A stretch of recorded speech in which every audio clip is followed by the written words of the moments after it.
Hi, my name is Noti Nandish. Hi, my name is Amazing Alia. Hi, my name is Mysterious Mohit Raj. I am studying in 7th standard. My school name is GHPS Hosahalli. ಇಂದು ನಾನು 3 ಆಯಾಮದ ಆಕೃತಿಗಳ ಬಗ್ಗೆ ಹೇಳುತ್ತೇವೆ. ಆಯಾಮದ ಆಕೃತಿಗಳು: ಘನ, ಆಯತಘನ, cylinder, ಶಂಕು. ಘನ 8 ಶೃಂಗಗಳಿವೆ. 12 ಅಂಚುಗಳಿವೆ, 6 ಮುಖಗಳಿವೆ.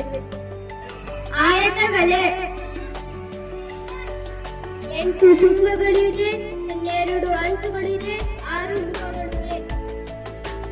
ಸಿಲಿಂಡರ್ನ ಆಕೃತಿ: ಸಿಲಿಂಡರ್ಗೆ ಶೃಂಗಗಳು ಇರುವುದಿಲ್ಲ, ಸಿಲಿಂಡರ್ಗೆ ಅಂಚುಗಳು ಇರುವುದಿಲ್ಲ, ಮುಖಗಳು ಬೇರೆ. ಶಂಕುವಿನ ಆಕೃತಿ: